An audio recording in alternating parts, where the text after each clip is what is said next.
Um cometa irrompeu recentemente próximo ao Sol, com seu brilho explodindo de uma hora para outra, enquanto a cauda se espalhava mais ampla que 5 luas cheias.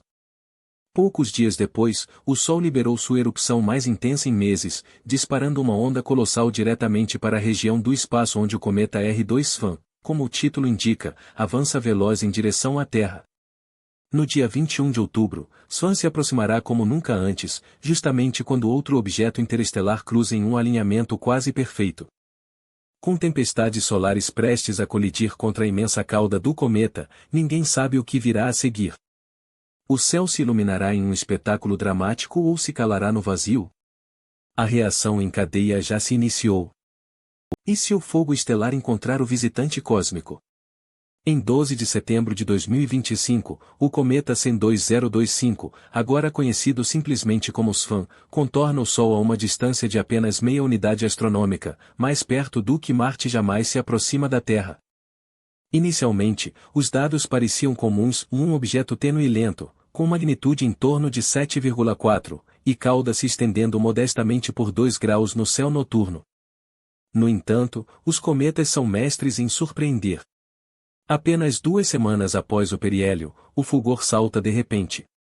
No dia 26 de setembro, astrônomos amadores no Japão e na Austrália detectam os primeiros indícios.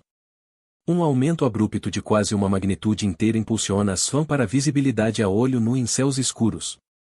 Ao fim do dia, fóruns internacionais fervilham com fotometria ao vivo, validando um pico de brilho para 5,7, estabilizando perto de 5,8 até 28 de setembro.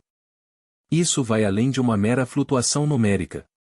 Erupções assim revelam um núcleo diretamente de um centro congelado, castigado por séculos no vazio profundo, agora sob assalto do calor solar. Enquanto o cometa se afasta de sua passagem mais próxima ao Sol, bolsões voláteis escondidos sob a crosta atingem o limite. Vapores irrompem, arrastando poeira e gelo, expandindo a coma e nutrindo a cauda. O impacto é instantâneo. As curvas de luz se desviam das previsões, e cada nova medição vira pista sobre o que ocorre nas profundezas. Estresse térmico, ejeções, até colapsos locais, tudo é possível. Alguns observadores notam traços de jatos perto do núcleo, talvez sinais de fraturas na crosta ou aberturas de novas saídas. O padrão do cometa foge do script convencional, atraindo olhares de experts e de uma rede mundial de astrônomos caseiros. Por enquanto, os fatos são evidentes: o SFAM ingressou em uma etapa inédita. Seu motor interno à mostra, seus passos seguintes imprevisíveis. Não se trata só de quão luminoso ele se tornará, mas de como essa energia liberada afetará a estrutura do cometa e a vasta cauda que agora se desenrola atrás dele. Uma cauda que se estende por mais de 2,5 graus no céu, equivalente a 5 luas alinhadas de ponta a ponta. Para os admiradores do firmamento, essa dimensão altera o jogo. Não é mais um ponto borrado entre as estrelas. Trata-se de uma formação que se pode seguir com binóculos, uma faixa que captura o olhar mesmo em áreas urbanas.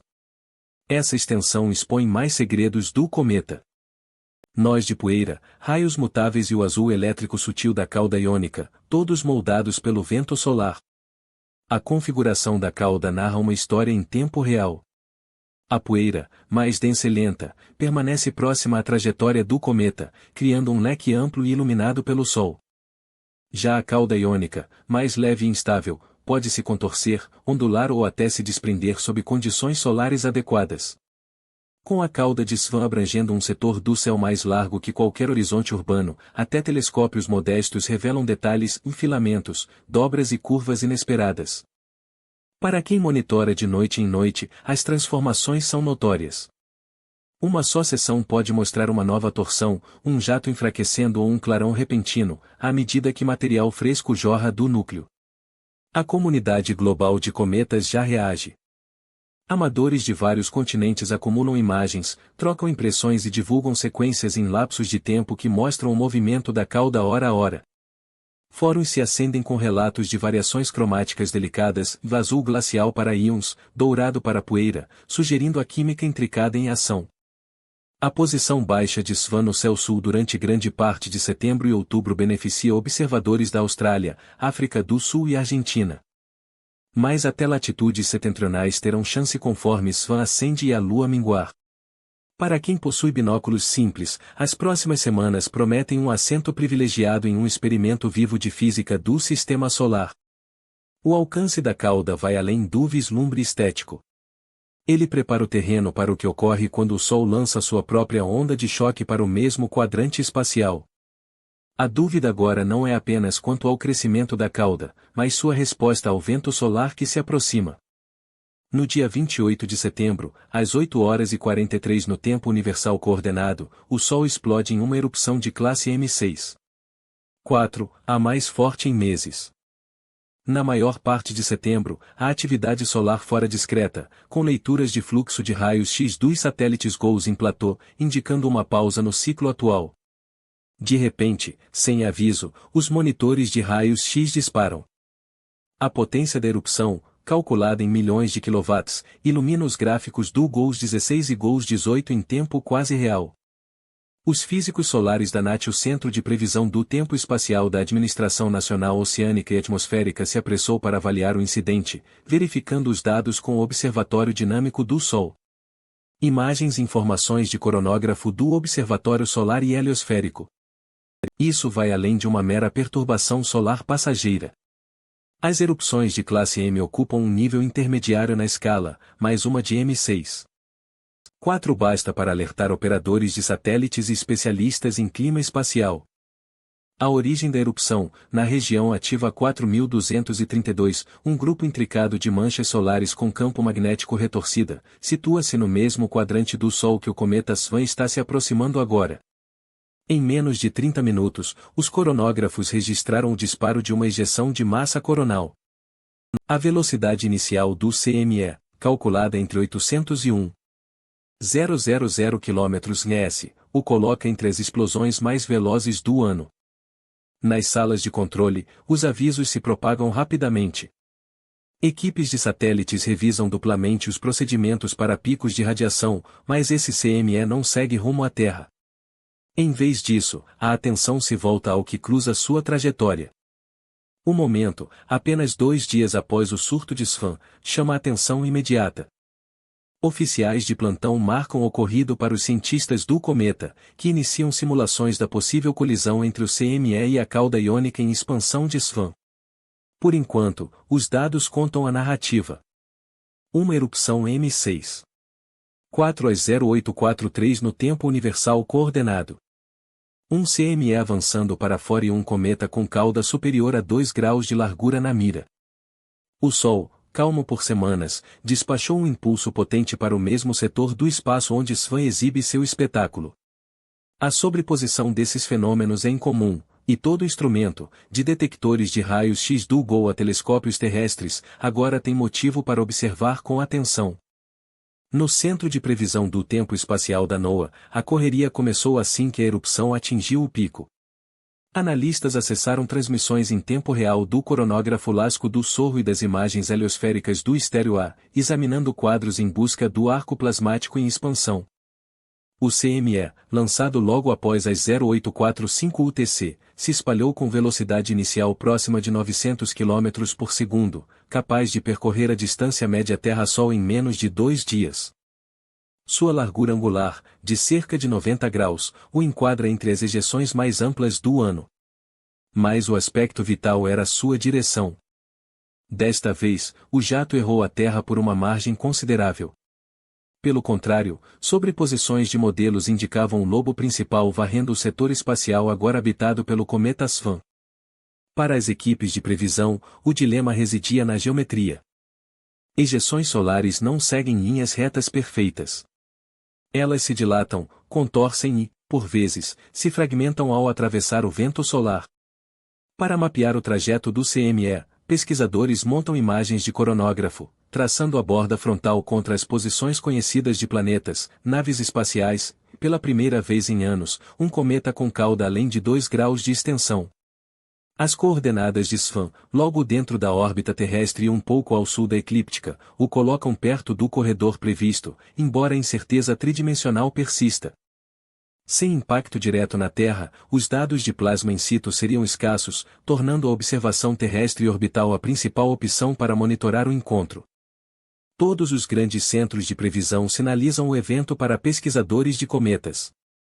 A indagação central era se a frente ampla do CME realmente cortaria a cauda de Swan ou passaria inofensivamente ao largo. As projeções mais precisas estimam a chegada do CME à vizinhança do cometa entre 48 e 72 horas após o lançamento, variando conforme a trajetória real e a velocidade. Cálculos de densidade apontam para um episódio moderado, suficiente para agitar a cauda iônica, mas sem risco de efeitos terrestres. Para a Terra, o perigo era ínfimo. Para Swan, o plasma solar em aproximação preparava o terreno para possíveis distorções na cauda, rupturas ou alterações abruptas. Fenômenos que poderiam se desenrolar em escalas de horas, visíveis a quem observar o pedaço certo do céu. Os equipamentos estavam preparados. Os fluxos de dados, abertos. Agora, todos os olhares se voltavam para o corredor do cometa. Campos magnéticos determinam o destino de toda a cauda de cometa aprisionada no vento solar. Quando uma ejeção de massa coronal, como a de 28 de setembro, varre o espaço, arrasta uma rede emaranhada de linhas de campo magnético. Cada uma com sua orientação própria. A cauda iônica de um cometa surge de partículas carregadas arrancadas do núcleo e repelidas pelo fluxo constante do Sol. Esses íons não meramente flutuam. Eles se agarram a linhas de campo magnético, criando uma espécie de amarra invisível que se estende por milhões de quilômetros atrás do cometa. Mas o verdadeiro espetáculo inicia quando essas linhas encontram a fronteira entre a cauda do cometa e o vento solar entrante.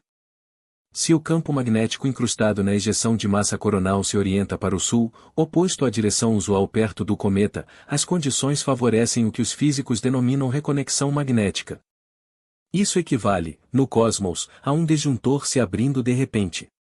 Linhas de campo do vento solar e da cauda do cometa colidem, se rompem e se reconectam em configurações novas de forma veloz, liberando energia e soltando seções inteiras de plasma. Na prática, isso implica que a cauda do cometa pode se desprender em minutos, se enquanto um fragmento luminoso se desprende e flutua pelo espaço, um novo rastro começa a se formar em questão de instantes. A direção do campo magnético das ejeções de massa coronal, em particular o componente Bz, define a intensidade desse fenômeno. Um campo voltado para o sul atua como o gatilho principal para romper o rastro, ao passo que campos direcionados para o norte conseguem passar com no máximo uma perturbação leve. O mecanismo ocorre rapidamente, podendo ser observado em poucas horas, e resulta em curvas impressionantes, quedas abruptas de brilho ou até uma nuvem isolada de íons se movendo de forma autônoma. Para teóricos e simuladores, trata-se de uma oportunidade única de testemunhar a reconexão magnética em uma escala impossível de recriar em laboratórios. Cada torção e fratura se desenha no céu em tempo real, tornando cada hora preciosa.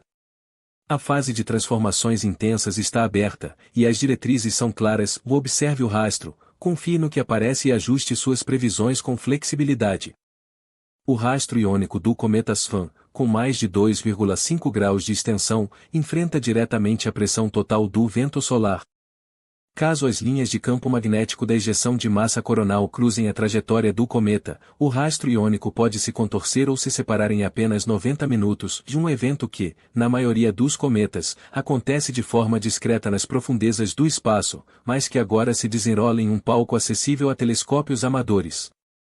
As assinaturas espectrais podem alterar de repente, com linhas de hidrogênio e oxigênio se deslocando até 50 km por segundo conforme o plasma responde ao choque. A forma pode evoluir em intervalos menores que os de um filme, com um filamento brilhante se soltando ou um novo rastro surgindo após uma interrupção. Isso é a ciência em ação veloz, e os dados mais valiosos podem vir de cientistas cidadãos, qualquer um com uma câmera e céu limpo.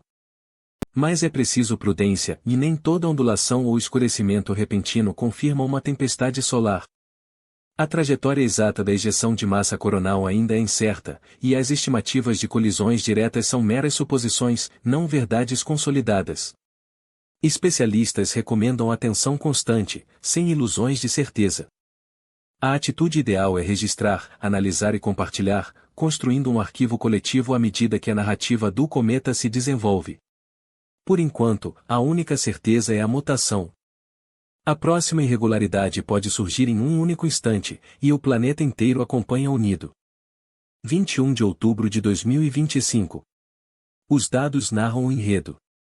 O cometa Swan passará a apenas 0,25 unidades astronômicas da Terra, cerca de 39 milhões de quilômetros, ou aproximadamente 100 vezes a distância até a Lua. Para um cometa, isso equivale a um sobrevoo próximo em escala planetária. Não se trata de uma chegada aleatória.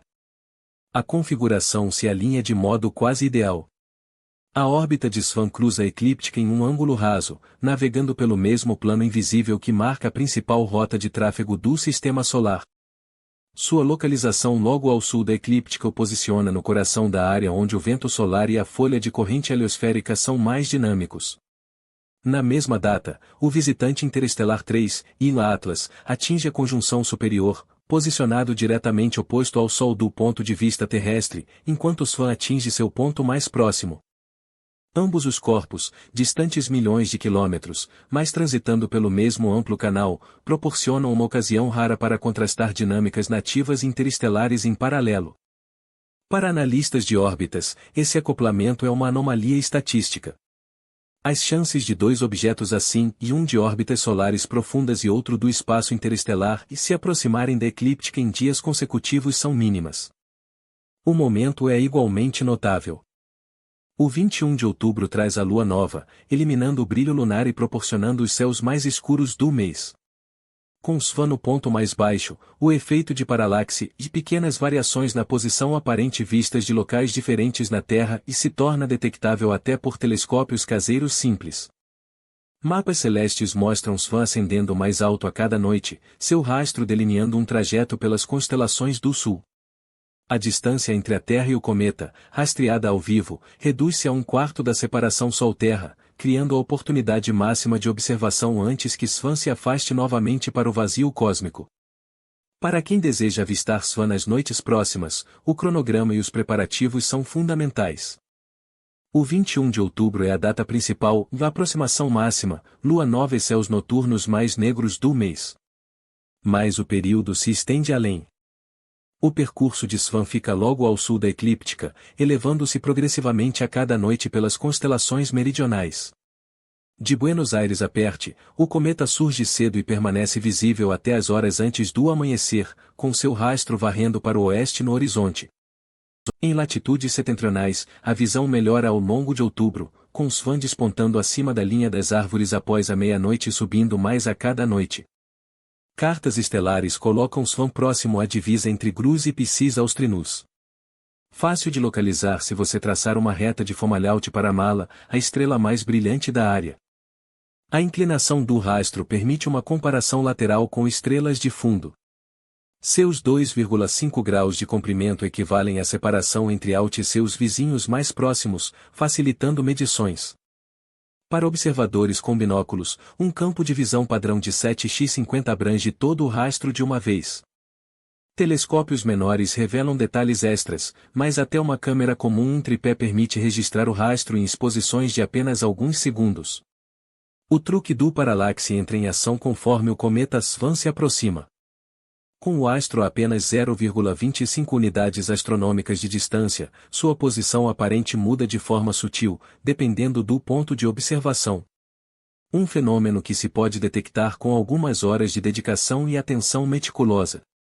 Equipes de astrônomos amadores estão se organizando em diferentes continentes, registrando horários de nascer e pôr, e trocando sobreposições para monitorar as variações noturnas da cauda. A lista de verificações é básica, anote a localização do cometa, desenhe ou fotografe a cauda, e fique atento a nós, aumentos repentinos de brilho ou enfraquecimentos. Cada espectador, seja no brilho urbano ou na escuridão do campo, contribui com um detalhe para o mosaico mundial. É hora de participar da vigilância. Essa conjuntura incomum prepara um encontro registrado. Enquanto Swan se aproxima do ponto mais próximo da Terra em 21 de outubro, a cerca de 0,25 unidades astronômicas, os cientistas monitoram possíveis impactos diretos entre a ejeção de massa coronal e a cauda iônica do cometa. Um processo reconhecido por provocar alterações visíveis rápidas. No entanto, o resultado preciso dessa interação entre o Sol e o cometa ainda não foi comprovado, e nenhuma conexão direta foi confirmada entre a erupção solar recente e o surto anterior de SFAM. O que está confirmado este outubro é que tanto observadores amadores quanto profissionais dispõem de uma oportunidade singular para acompanhar, em tempo real, as dinâmicas do cometa e do Sol.